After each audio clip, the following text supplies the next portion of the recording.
Okay, so by redefining karma the way he did, the Buddha gives us a really, really powerful tool to work with,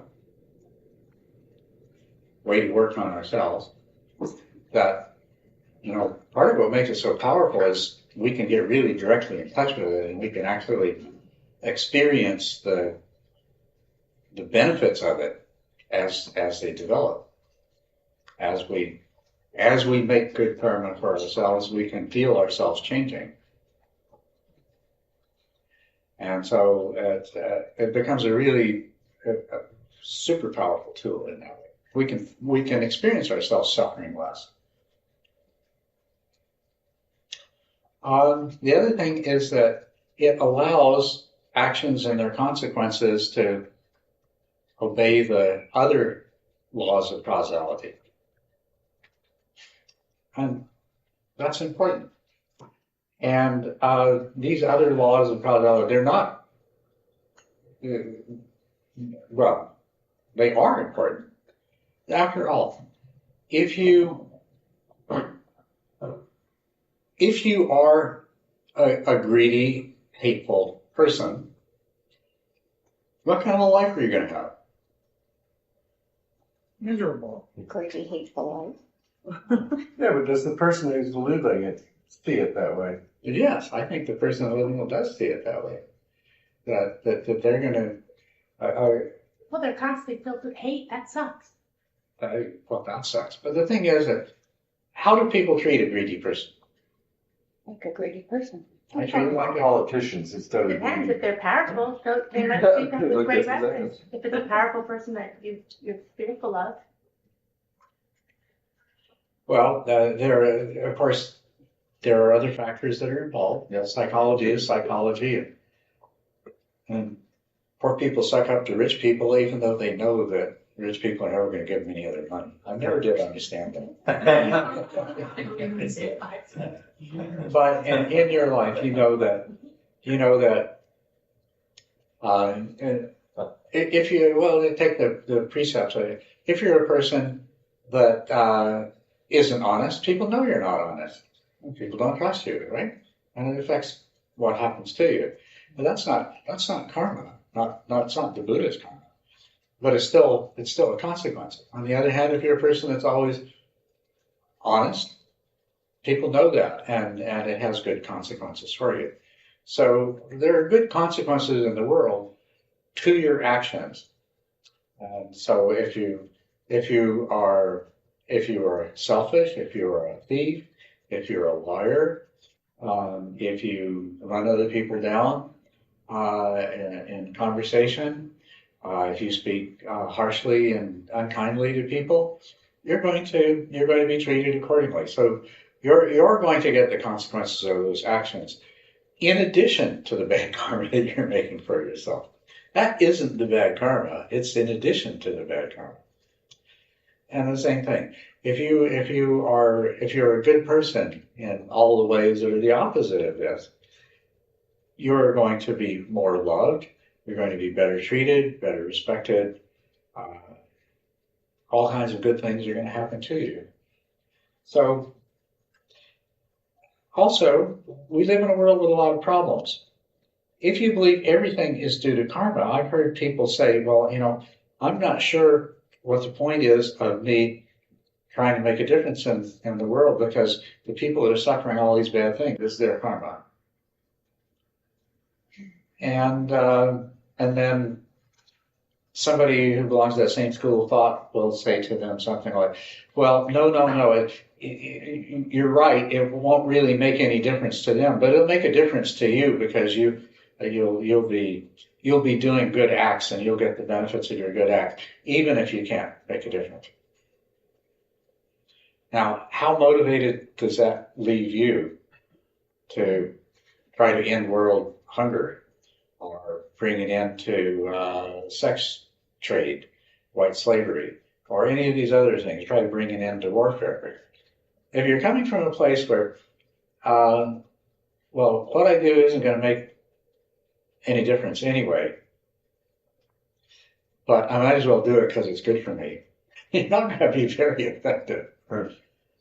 Although if you come from a place where you're doing it out of genuine caring and love, uh, it's going to empower you. If you're doing it because you really care about these people that are suffering, you'll find ways to make a difference. And there's all the reason that there ever was to still go ahead and do those things. That makes it even more important to do those things. There's another kind of consequence an interaction between karma and consequences in the world that I'll point out to you too. Your karma, in the Buddhist sense, the kind of person that you make yourself into, has a really major effect on where you are, kind of circumstances you're in, the people you're around, and of course how you react to the circumstances that you're in. And that has consequences. That has worldly consequences. So if you are a person who would rather walk 2 blocks to your hotel down a dark street in a city you're not familiar with, rather than spend $30 for a cab, and you get mugged. Now, getting mugged isn't really the result of your karma, but being on that street is. See what I mean? You chose to be on that street because of the kind of person you are. You've made yourself into a person who counts saving 20 or $30 as more important than the risk that you're taking. And so if you get mugged, it's due to worldly causality. You happen to be there, and the mugger happened to be there, and that was the intention he had in his mind. But you put yourself in that situation. If you keep bad company, and you get into trouble because of the company you keep, well, the trouble you get into because of keeping that company, that's due to the other kinds of causality. Physical, biological, psychological. But the fact that that's who you associate with, that's a result of your karma. You've made yourself into the kind of person who chooses to be in that kind of company. So these interact. Karma is one of the 5 kinds of causality. I didn't mention the 5th kind. That is dharmic. You have karmic causality and you have dharmic causality. That is the causality that results from understanding the Dharma, from understanding the way things really are. Becoming awakened is the result of dharmic causality. Now, it's important to note that you cannot become awakened by making good karma alone. Making good karma is really important. Making good karma is going to enormously enhance the possibility and the probability of you becoming awakened. But by itself, if you did nothing but make good karma, it is not going to eliminate the ignorance and the delusion that is driving you. You may succeed in temporarily suppressing desire and aversion totally and living as a very good person, enjoying all of the worldly consequences of being a good person. So there are benefits to that. But good karma alone will not eliminate delusion.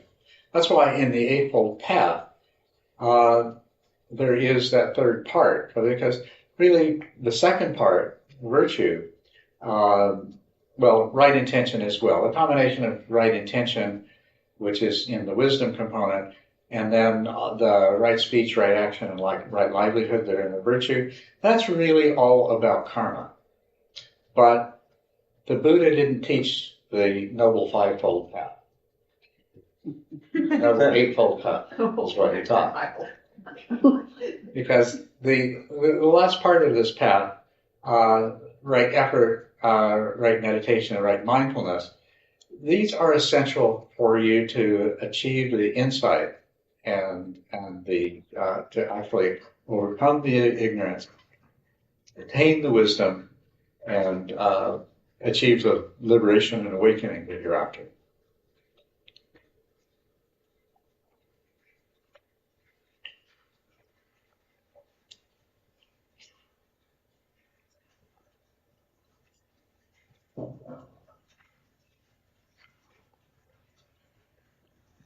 And so look carefully at the spiritual path that you're following, because if it does not cultivate these meditation qualities, it doesn't cultivate, actually, samadhi is the word that I translated as meditation in that list. If it doesn't cultivate samadhi and mindfulness, then it's going to be a three-wheeled car. It's not going to get you where you want to go as quickly, driving on one rim. My father did that. My father's 90 years old. And he likes to go for a little drive in the country after he goes to church on Sunday. So a few weeks ago, he went through Tombstone, and there's a dirt back road from Tombstone to Sunsites, which is nearest to where we live. Just outside of Tombstone, he had a tire went flat, and he's 90 years old, so of course he didn't want to change his tire, but he also, why on earth he didn't call us or call AAA, I don't know, but he didn't. He decided that he was going to tough it out, and he'd drive the car 30 miles to Sunsite on a flat tire. He got there. He got there. Needless to say, it took a long time. The tire was long gone. The rim was long gone. The brake rotor had been dragging on the ground. And after it was he's had to have it repaired twice more since then because of other things that got broken and damaged being dragged over the rocky dirt road. So anyway, make sure that the vehicle you choose to get where you want to go has has four good tires, right? Don't try to make it on three. Make sure it includes practices that cultivate concentration and mindfulness. Concentration and awareness.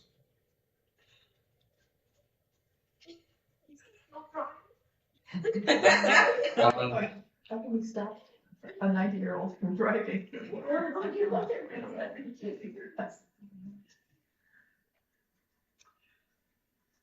So acts motivated by ignorance, desire, and aversion rebound upon you by strengthening ignorance and craving, making you more vulnerable to suffering in the future, no matter what happens to you. Right? But because of the other factors that we've mentioned, not only are you going to suffer more no matter what happens to you, because of the other kinds of causality, there's a good chance that there's some not too good things going to happen to you.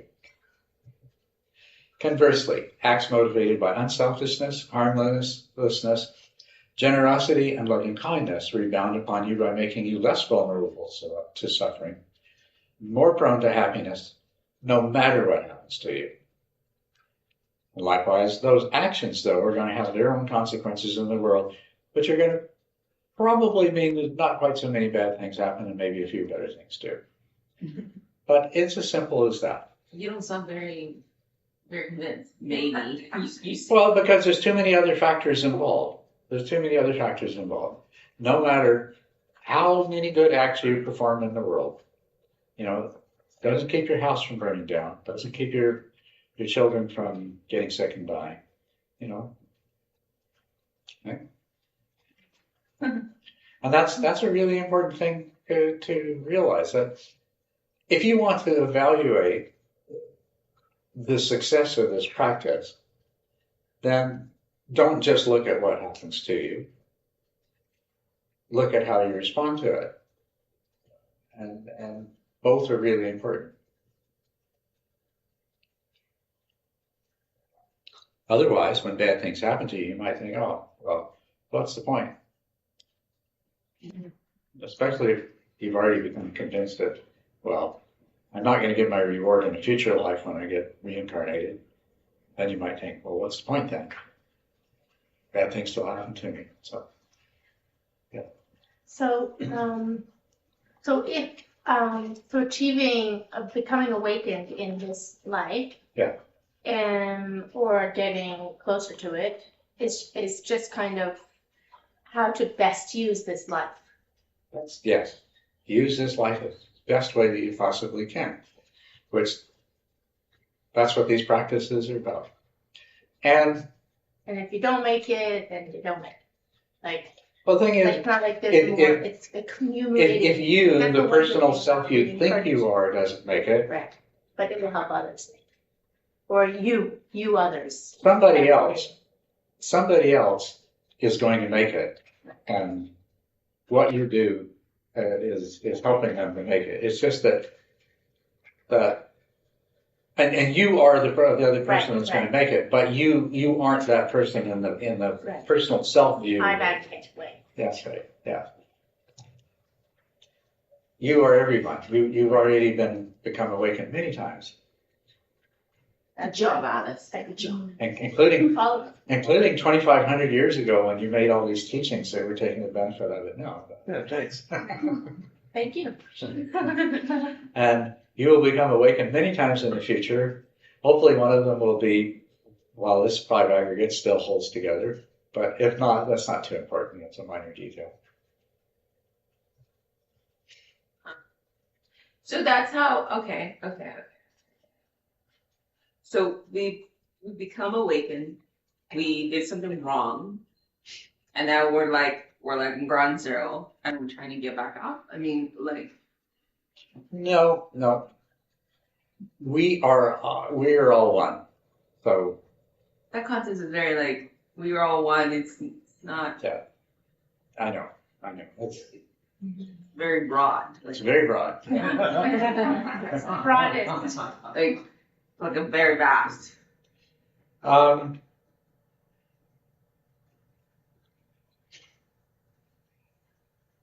What I was pointing out there is not that you've somehow been awakened and fallen down to zero.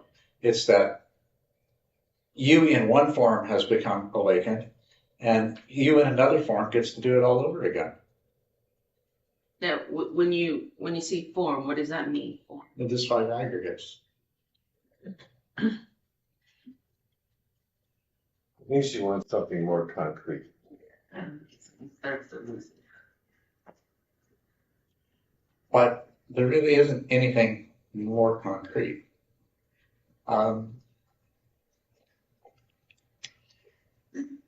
Yeah, I don't know. Maybe this would help. Maybe it won't. If you were stripped of all of your memories, all of those personality characteristics that you identify as yourself, if you were somehow totally stripped of them, and then you, whatever it is that's left, were transplanted into somebody else's body, and that body came with its whole set of memories and its whole set of personality characteristics, would you still be you? I wouldn't be me in the form of like brown hair, brown eyes. The identity me, like the label that I put me Yeah. in. I am Laura. I look long hair. The virus personality, blah blah blah. Like that aspect of me would not be there. Would you say I would be, but I wouldn't be? Same time? No, because it would contradict itself. Like Well, what would you say then? Would you be you? no. You wouldn't be you at all. I might have the memories of me, but is it really my You memories? said you don't get to have the memories of you. No. You got a completely new set of memories. Would the you that you are now and the you that you would be after I transplanted you, would they be the same or would they be different? It'd be different. They'd be different. you don't think that you would feel the same about being that person with those memories and those characteristics? Would there not be some quality that was, The reasons, no, because none of my memories would be there. None of me would be there. And there would just be like, If you had amnesia, if you were in a car accident and you got hit on the head and you lost your memories, but you had the same body, would you still be you? the memories aren't there. I mean, I might have the same body, but the memories aren't there. so you are your memories? No, that's part of me. Okay, what's the other part? Well, in order for me to happen, I guess you would have to have the memory, the long hair, the this and that. Those contributing factors in order to make a whole, supposedly, right? Because I mean, I mean, would one finger make me? Would it? How could you identify my finger from the rest of the fingers? Yeah, right, how could you? You know, what I would say is that there is a sense in which you would be the same, and there's a sense in which you would be different.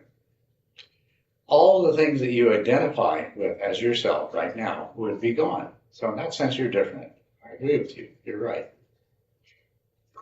But that subjective experience of being a conscious being in a body with the memories and all the other characteristics is exactly the same.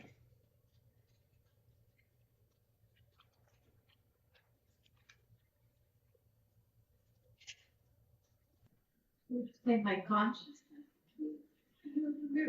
So this is something it is worth thinking about. You see, the Buddha basically said that when you die and another person comes into existence,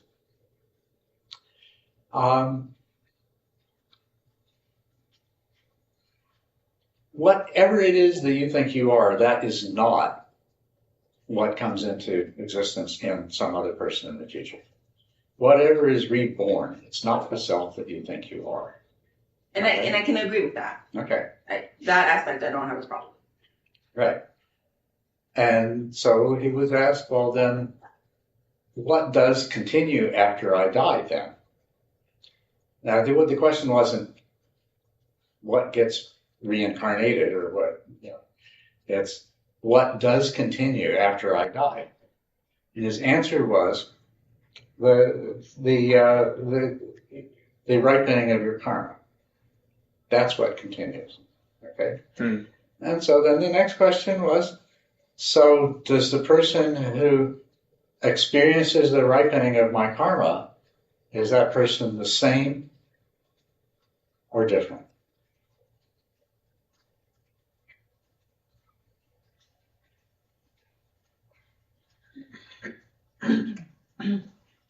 So let's just entertain the idea that maybe it is you. But the point is that there is no separate you to begin with. You are all of these people. You just don't know it. You're all the people that have ever been. You don't know it. And you're all of the people that will ever be. Your karma, there is no self. There is no separate self right now in this moment. There is the person that wakes up tomorrow with your memories and your body and your personality characteristics. Is that the same person that you are right now? The answer is exactly the same. It both is and it isn't. It's like when I transplanted whatever you are into somebody else's body. That's like you waking up the next morning, but somehow you woke up with different memories. You would get out of bed, you wouldn't know that anything had changed. You check all your memories and they matched. Yeah, yesterday I did this, the day before I did that. And I'm like, yeah, that's me. All right, I'm here. This body, you look down at your fine masculine body and you oriental skin and your 60-year-old face in the mirror, and you say, "Yep, that's me. It's the same one I've always been." That's the experience you'd have. Subjectively, you'd say, "That's me," and you'd also ask the question, well, when I die, what's going to continue on?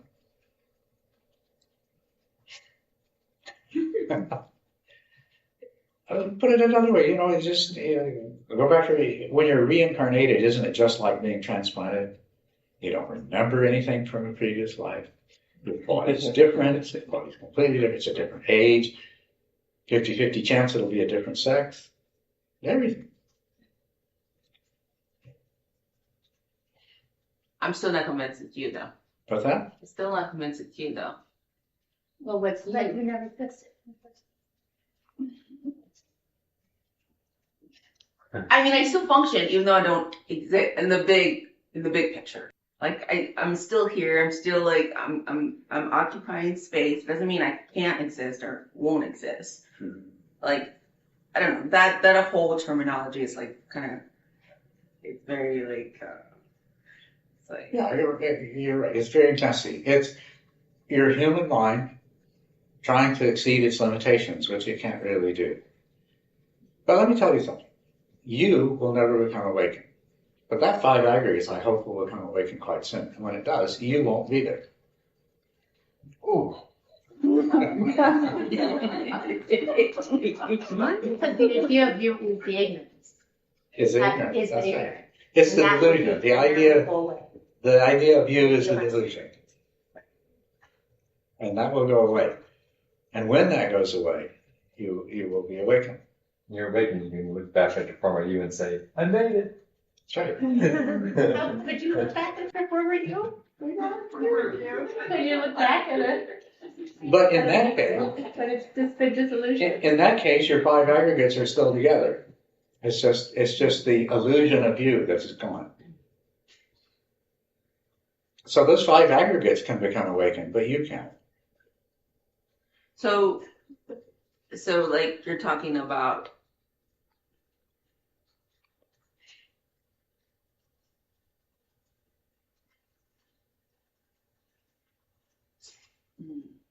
so removing my ignorance that I can't get enlightened, and then like I get enlightened, and then that goes away and it's washed out, and then that the rest of me becomes enlightened.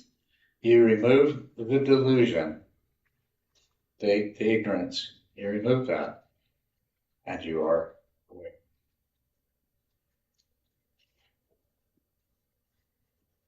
But if you for argument's sake, But even if or when you're awakened, just for practical purposes, you will still speak of, I'm going there now, I'm hungry. You won't say, my type aggregate, my type aggregate.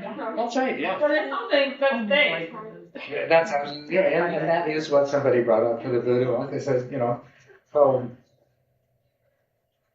you have no self anymore, but you still say I, me, mine. And he says, yeah, it's a convenience. Yeah. That's it.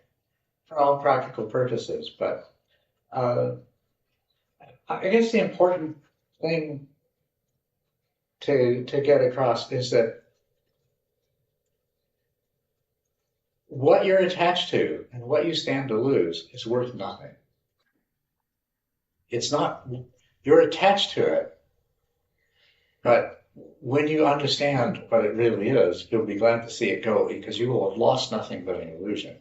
You will not lose yourself. You will not lose you. You will lose an illusion. When that illusion goes away. If these 5 aggregates do not become awakened in this lifetime, you will die still being you. Or let's see, let me put this differently. You will die still feeling like I am me. You'll die feeling like I am me. And if you die feeling like I am me, somebody else is going to be born to take your place, and they're going to feel like I am me. In that sense, it's the same. You are going to be, as long as there's a sentient being in the world who thinks I am me, then you are reborn as that person.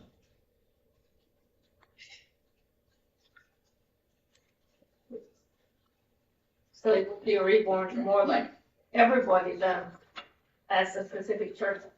Because otherwise you couldn't also explain that the population is growing, but so there's some new people who haven't been there in numbers before. So it's more like you're reborn in everybody, not in a particular person. Because otherwise the number of people on Earth would be somehow conserved. You're not including sentient beings Yeah. of all kinds. Okay, well, There's yeah, but billions even of sentient animals beings living right and under of us. all kinds, Yeah. I doubt that there is Yeah. the same number, like one dies, one gets born. Yeah, it's pretty unlikely, isn't it? Yeah. I mean, we look back in history, and there was a beginning of life where there wasn't any people, and the beings that there were very few. So, yes. I'm confused because the last thing you said kind of implies to me that there would be some stream of consciousness or that karma would be carried from one person to another, which I thought was not the case. That is not the case. That's not what I'm saying. Okay. Even while you sit here, somebody else is being born who feels like I am me, and that is you too. What you really are is that sense that I am me. In addition, and that's what you can dispense with. You don't need the sense that I am me. The other thing that you really are, is a collection of 5 aggregates, which arises due to positive conditions and will pass away due to positive conditions. And many other similar collection of aggregates will arise and pass away. And you will reappear every time one of those 5 aggregates says, I am me. But then another sense of what you really are is not separate. And that's the difficult sense, is that if you get rid of I am me, well, if I am not me, what am I? And if there is no boundary, if I am not separate, what am I? I'm everything. I'm everyone.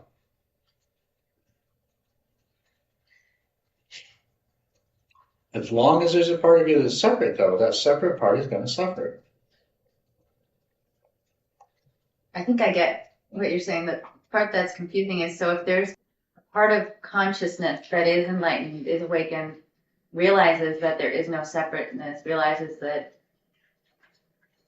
there is no separation, Yeah. that there's no you, no me, no I, then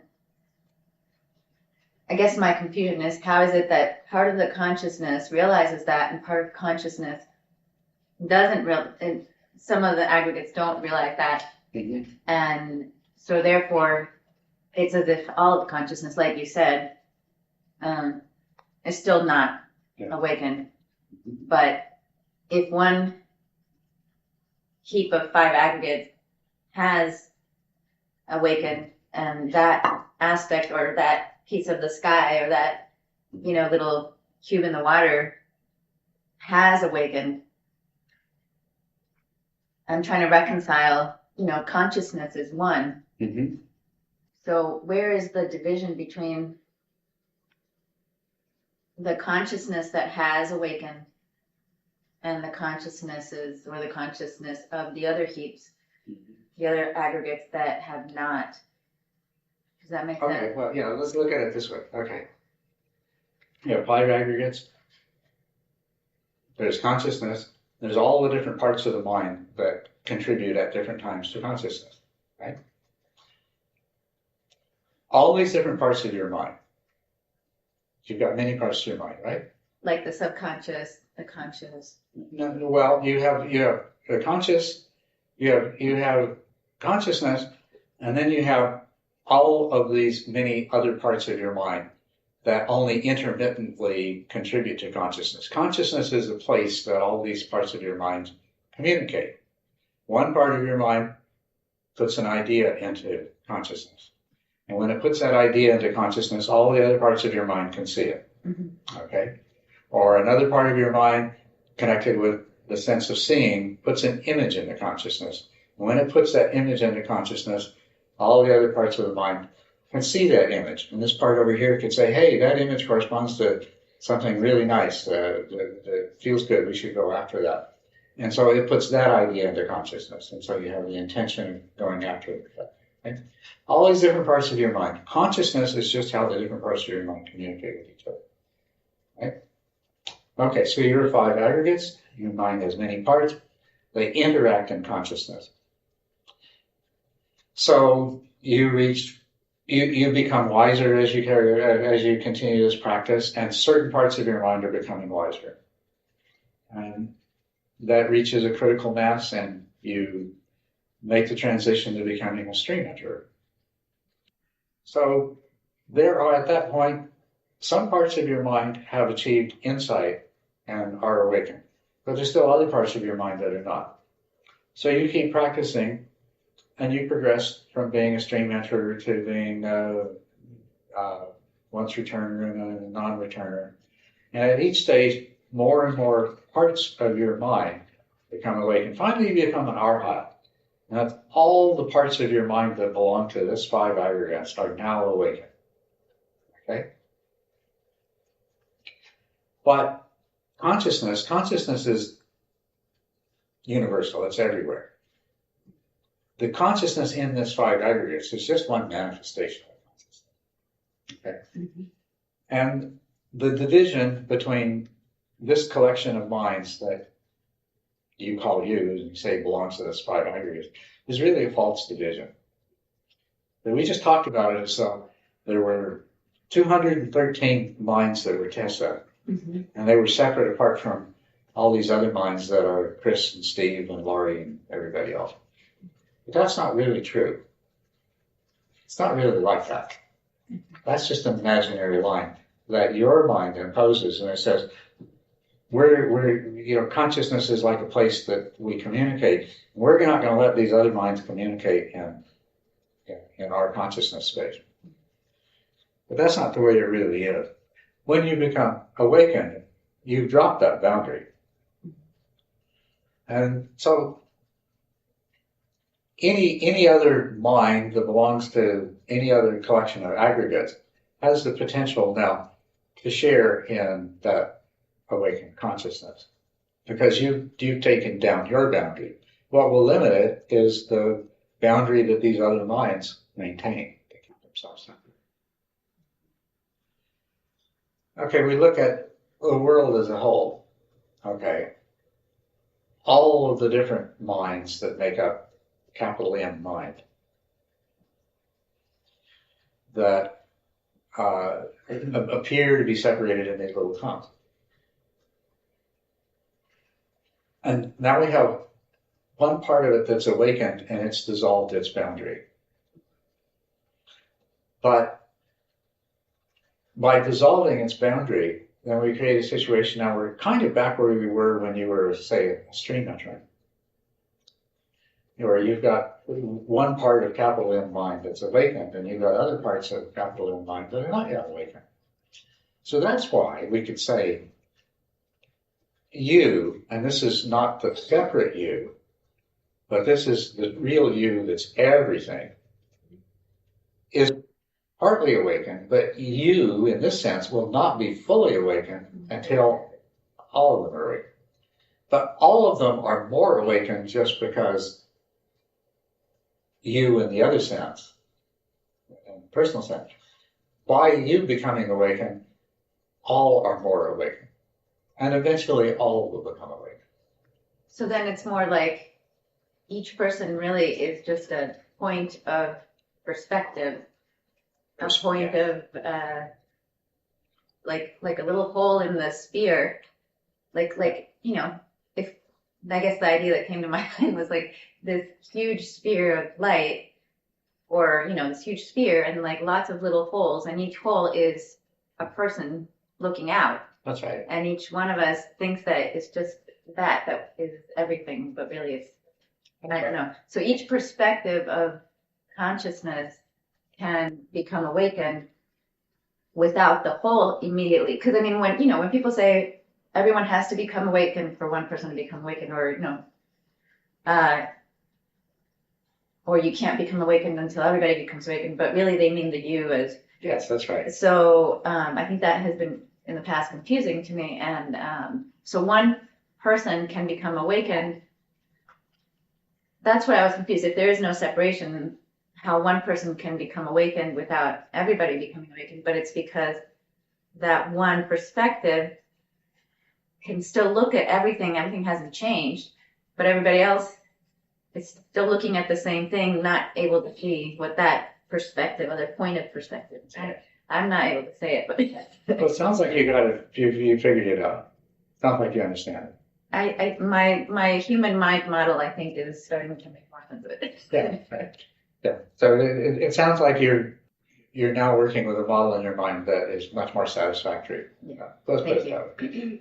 And actually, you will continue to suffer until the big you has completely. That's right. That's right. And that's why we were all awoken 2,500 years ago, and we're here now. Not awoken. That's right. Well, no, wouldn't you not? I mean, the big you. But wait, you mean you continue to suffer? Not in our hot, doesn't it? Well, You mean the you, the big you? the big you, there is still suffering. Yes. There is still suffering in the In the whole. Well, universe. actually, Yes. there's some of that, Yeah. those little you. Yeah, the you. It's not like, Yeah. that one perspective. The big you, of which there is only one, continues to suffer. Yes. Gotcha. But the little you, which is the 5 aggregates, right? is what? The 5 aggregates, Yes, the five aggregate you has ceased to suffer. until those aggregates dissolve, and then you're back right in there. This is my perception, I don't know how clear it is. We have a whole bunch of different pieces in our brain, all different minds, and that's why we fight all the time with ourselves. Yeah. Okay, if we try to align all of those pieces together and have one mind, is that enlightenment? You could say that, yeah. Yeah, okay. Yeah, right. Yeah. When all of them know the same truth, then they all become unified. Yeah.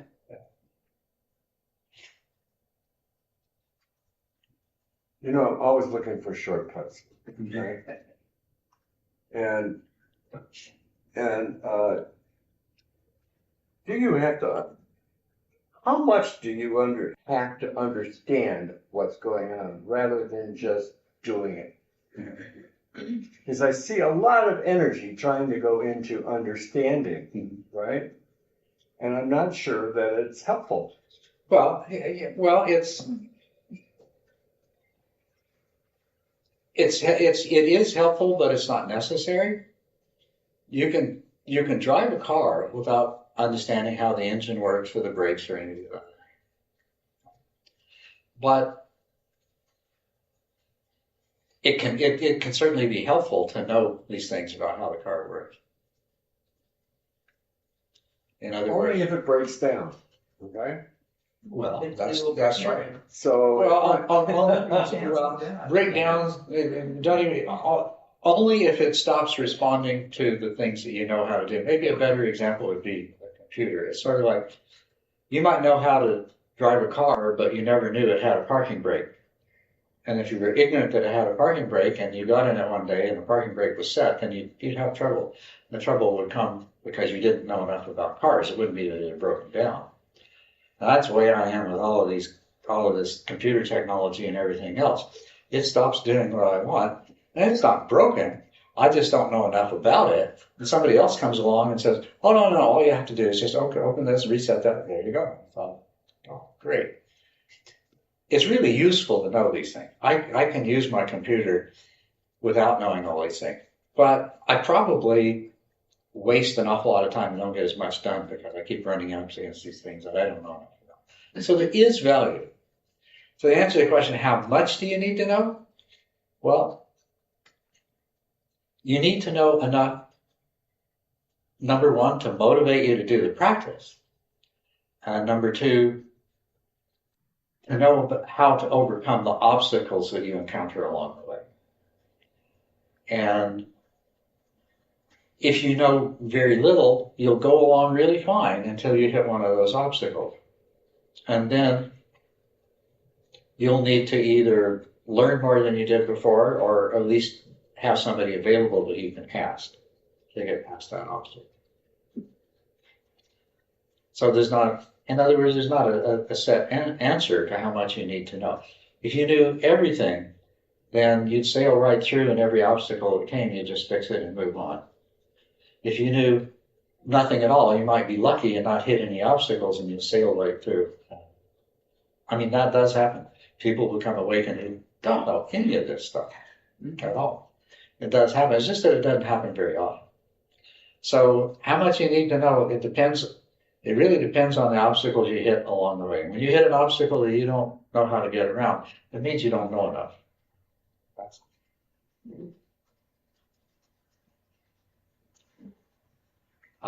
Did you still have a question, Sarah? Yeah. I wonder, I don't know if you're planning to talk more about the distinction between the way you're using the term reborn and reincarnation, which I know is an important one, and I think often gets blurred. Yeah, what we're going to talk about this afternoon with the 12 links of dependent origination is how the Buddha redefined that idea. And with karma and nirvana and samsara, he continued to use the same words that people use. But at least in Buddhism since then, there's been some attempt to try to say rebirth instead of reincarnation to distinguish between the two. And it just struck me as the conversation was going in the last while, especially there is that tendency we have, and our minds want to do this too, is to, I die, I'm reborn as this person in a body that correlates to my current lifetime, and that's the whole reincarnation thing, because Yeah. it's all on that, which isn't what he's been about.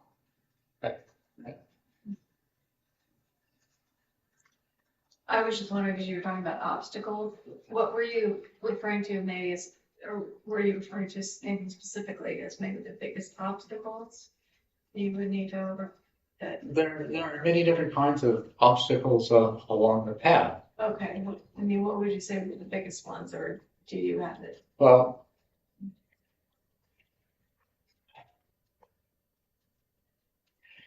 most of the obstacles are in the form of some kind of wrong view and some kind of misunderstanding that you end up getting stuck and not making any further progress, and it's because you have a pretty good idea of how things are in your mind, and it doesn't correspond to the way they really are. So no matter how hard you keep trying to make things work, doing the same thing, if it's the wrong thing to do. Oh, okay, I was thinking that, okay, then you meant, but I guess that is part of it. Well, and that does happen in your meditation practice. Mm. If you don't understand the need for purification of your virtue and your intentions, in your meditation practice, you're going to reach a point where you try to improve your concentration, and all you do is jerk and twitch and itch and hurt, and you don't get past that. And so there's an obstacle, and if you didn't know better, you'd think it was a problem with your practice. And you'd keep trying to solve it through some way with your practice. You wouldn't know that what you really need to do is take care of all those things that are working in your unconscious about the things that you've done that you shouldn't have done, and left undone that you should have done, and the worries and fears that you have about the consequences of those things and all that other stuff. Take care of that outside of. You have to take care of that outside of meditation. Okay, your sense will be productive, what you're saying. But there's a lot of obstacles like that. Okay. Mm.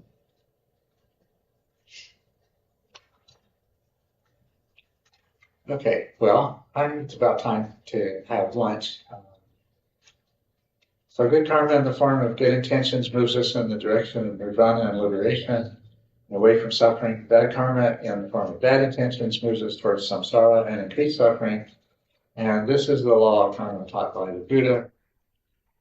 This karma is about not what happens to you, but who it happens to.